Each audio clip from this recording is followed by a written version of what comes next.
Hello दोस्तों, कैसे हैं आप सब लोग। आशा करती हूँ अच्छे होंगे। हमारी आज की कहानी का नाम है चोट। बेटा ले आओ, रानी बिटिया की मालिश कर दूं। जी मम्मी जी, ये लीजिए। अपनी 7 महीने की बिटिया को अपनी सासू माँ को देते हुए मैंने कहा।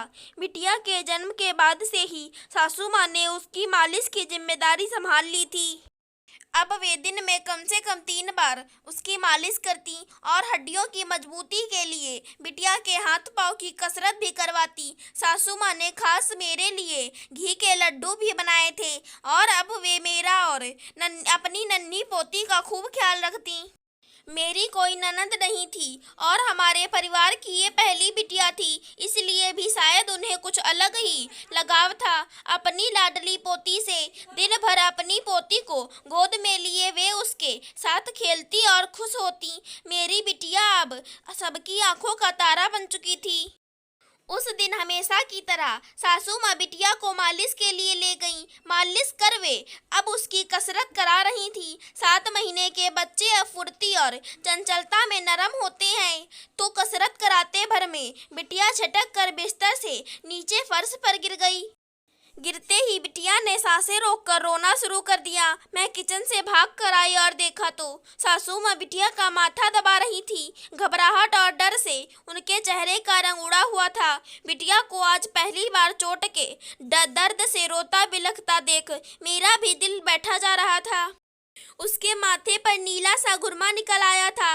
रोने की आवाज सुन पास के कमरे से ससुर जी और मेरे पति भी दौड़ कर आए। सासू माँ जल्दी से भाग के हल्दी तेल ले आई। बिटिया का रो रो कर बुरा हाल था। उसका माथा एक हाथ से दबाए मैं उसे चुप करा रही थी। जैसे ही सासू माँ हल्दी लगाने के लिए आगे बढ़ी, मेरे पति ने उन्हें डांटते हुए बोला, क्या मम्मी जरा ध्यान रखा करो, देखो कितनी चोट लग गई गुड़िया को। मैं समझ सकती हूँ कि उस वक्त बिटिया का दर्द देखकर एक पिता के मुंह से वो बोल निकले थे। इतने में ससुर जी भी मम्मी जी को डांटने लगे। तेरी वजह से देख क्या हुआ, नहीं संभाल पाती तो उठाती क्यों है बच्चा। अब रहने दो ये हल्दी वल्दी, मैं डॉक्टर को दिखा लाता हूँ। ये पीछे से बोले। बेटा वो हाथ में तेल लगा था इसलिए, पता नहीं कैसे। बेचारी सासू माँ सहमी सी आवाज में बोली।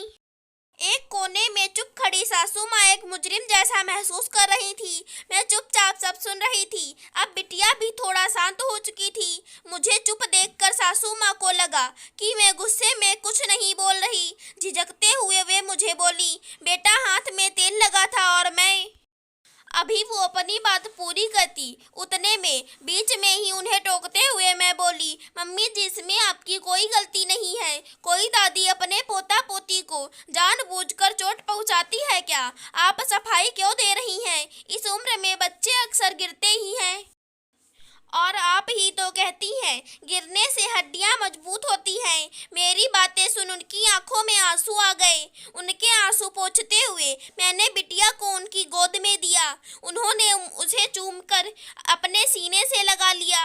अपने पति को शांत करवाते हुए मैंने कहा, आप परेशान मत हो, हल्दी लगाने से ये गुरमा चला जाएगा।